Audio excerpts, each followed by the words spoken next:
नमस्कार, मैं हूं आपके साथ इश्तियाक अहमद और आप देख रहे हैं आर्य न्यूज। बुलेटिन की शुरुआत करेंगे इस वक्त बड़ी और अहम खबर से, जहां पर वर्तमान में वायुसेना अध्यक्ष RKS भदौरिया 30 सितंबर को रिटायर हो रहे हैं। और वहीं आपको बता दें, एयर मार्शल VR चौधरी अगले वायुसेना अध्यक्ष होंगे। और एयर मार्शल VR चौधरी का फिलहाल अगले वायुसेना के अध्यक्ष होंगे। और वहीं आपको बता दें, वर्तमान में वायुसेना अध्यक्ष RKS भदौरिया 30 सितंबर को रिटायर हो रहे हैं। और उससे पहले, और वहीं आपको बता दें, 30 सितंबर से पहले एयर मार्शल VR चौधरी अगले वायुसेना के अध्यक्ष होंगे। और वहीं एयर मार्शल VR चौधरी जो फिलहाल vice chief of air staff हैं और अगले वायुसेना अध्यक्ष होंगे। इस वक्त की बड़ी और अहम खबर, जहां पर वायुसेना अध्यक्ष RKS भदौरिया हो रहे हैं रिटायर, उसको लेकर अब चीफ ऑफ एयर स्टाफ हैं, अगले वायुसेना के अध्यक्ष होंगे।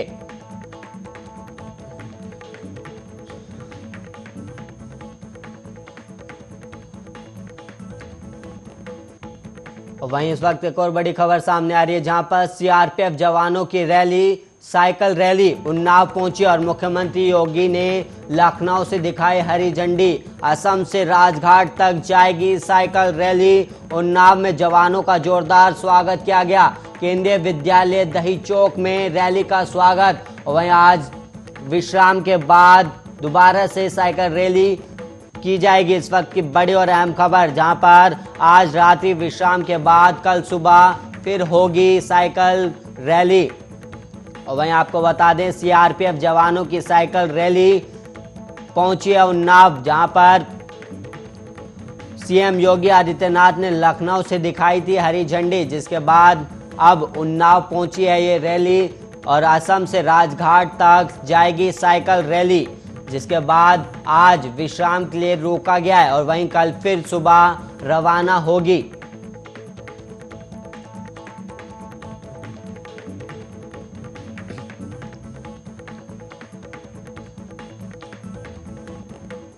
अब वहीं अखिल भारतीय अखाड़ा परिषद के अध्यक्ष महंत नरेंद्र गिरी की मौत के बाद आज उनका 8 पेज का सुसाइड नोट सामने आया, और जिसमें उन्होंने आनंद गिरी और हनुमान मंदिर के पुजारी अधा तिवारी, संदीप तिवारी को अपनी मौत के लिए जिम्मेदार बताया है। और साथ ही उन्होंने कई अहम बातों का भी उल्लेख किया है। और सुसाइड नोट में महंत नरेंद्र गिरी ने लिखा है कि मैं महंत नरेंद्र गिरी आज आनंद गिरी के कारण बहुत विचलित हो गया, और आज हरिद्वार से सूचना मिली कि 1-2 दिन में आनंद गिरी मोबाइल के जरिए किसी छोटी महिला या लड़की के साथ गलत काम करते हुए फोटो वायरल कर देगा। और मैं महंत नरेंद्र गिरी बदनामी के डर से कहां कहां सफाई देता रहूंगा, और मैं जिस सम्मान से जी रहा हूं तो बदनामी में कैसे जी पाऊंगा, इसलिए आत्महत्या कर रहा हूं। 8 पेज के सुसाइड नोट के पेज 2 पर लिखा है कि मैं आत्महत्या करने जा रहा हूं। अब मेरी मौत के जिम्मेदार आनंद गिरी, अजय प्रसाद तिवारी, संदीप तिवारी होंगे। और मेरा प्रयागराज के पुलिस प्रशासनिक अधिकारियों से अनुरोध है कि मेरी हत्या के जिम्मेदार लोगों पर कार्रवाई की जाए, ताकि मेरी आत्मा को शांति मिल सके।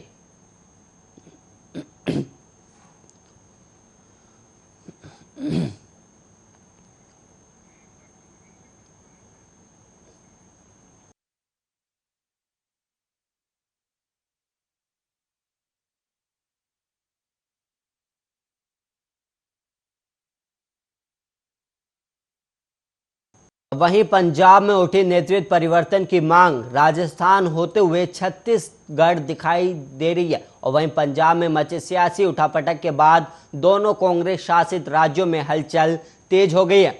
और राजस्थान में CM अशोक गहलोत और डिप्टी CM सचिन पायलट के गुटों में सक्रियता बढ़ गई है, और दोनों ही पक्षों के कई नेताओं ने दिल्ली में डेरा जमा लिया। और CM गहलोत राज्य के अपने सरकार निवास से फोन के जरिए अपने विश्वस्त और केंद्रीय नेताओं से संपर्क में है। और वहीं सूत्रों के मुताबिक कुछ दिन पहले ही पायलट अपना दिल्ली दौरा कर चुके हैं, और इस दौरान वो कांग्रेस महासचिव प्रियंका गांधी वाड्रा, संगठन महासचिव KC वेणुगोपाल और प्रदेश प्रभारी अजय माकन से मुलाकात कर चुके हैं। और पंजाब के घटनाक्रम के बाद पायलट समर्थकों को आस जागी है कि पंजाब के बाद अब हाईकमान राजस्थान मसले पर भी तेजी से ध्यान देगा। पायलट समर्थक विधायक भी अपनी बात रखने के लिए दिल्ली के दौरे पर है। लगातार बात रखने के लिए हाईकमान से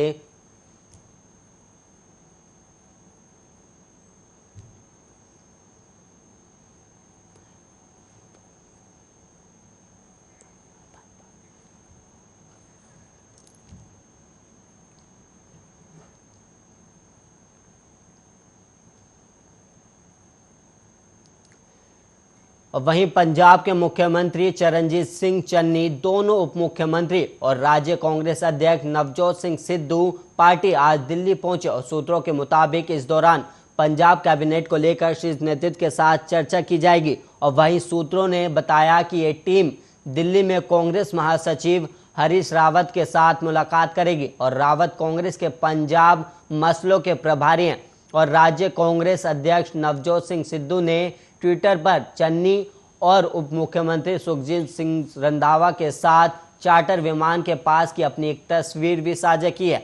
और सिद्धू ने ट्वीट किया कि कर्तव्य निर्वहन के लिए चन्नी, रंधावा और एक अन्य उप मुख्यमंत्री ओपी सिंह सोनी ने सोमवार को पद और गोपनीयता की शपथ ली थी और इससे 2 दिन पहले शनिवार को पंजाब के तत्कालीन मुख्यमंत्री कैप्टन अमरिंदर सिंह ने त्याग पत्र दे दिया था। और प्रदेश में करीब 4.5 महीने बाद विधानसभा चुनाव होने वाले हैं।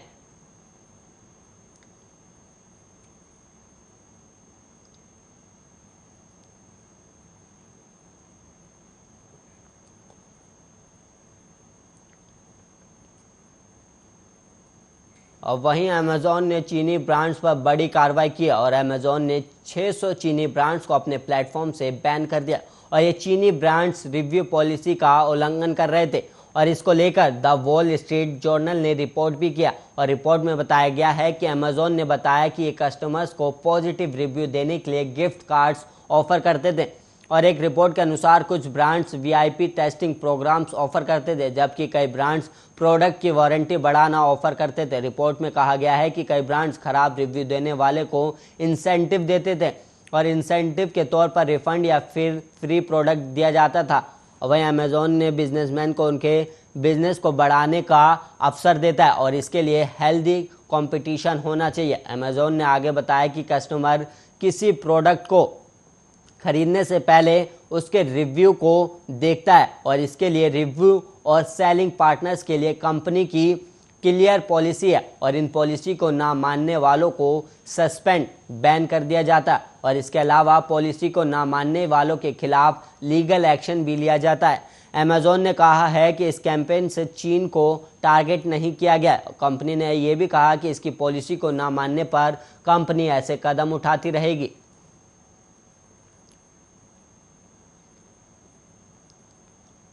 और वहीं जल्द ही देश को पहला इलेक्ट्रिकल हाईवे मिल सकता है और सरकार दिल्ली से जयपुर के बीच इलेक्ट्रिकल हाईवे बनाने की तैयारी करी। केंद्रीय सड़क मंत्री नितिन गडकरी ने राजस्थान के दौसा में हाल ही में इसकी घोषणा की और इस हाईवे पर सभी इलेक्ट्रिक वाहन ही चलेंगे और इससे पैसा भी बचेगा और प्रदूषण भी कम होगा। केंद्रीय मंत्री की इस घोषणा को देश में इलेक्ट्रिकल वाहनों को बढ़ावा देने की राह में बड़ा कदम माना जा रहा है। और वहीं आसान भाषा में समझे तो ऐसा हाईवे जिस पर इलेक्ट्रिक वाहन चलते हों। और आपने ट्रेन के ऊपर एक इलेक्ट्रिक वायर देखा होगा और ट्रेन के इंजन से ये वायर एक आर्म के जरिए कनेक्ट होता है जिससे पूरी ट्रेन को इलेक्ट्रिसिटी मिलती है।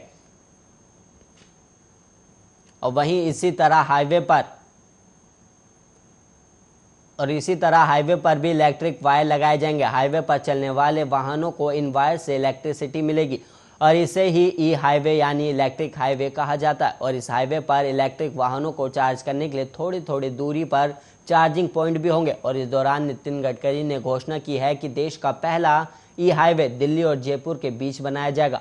200 किलोमीटर लंबे इस हाईवे को दिल्ली मुंबई एक्सप्रेसवे के साथ ही एक नई लेन पर बनाया जाएगा और यह लेन पूरी तरह इलेक्ट्रिक होगी और इसमें केवल इलेक्ट्रिक वाहन ही चलेंगे। सरकार इसके लिए स्वीडन की कंपनियों से बात कर रही है और पूरी तरह तैयार होने के बाद यह देश का पहला ई हाईवे होगा।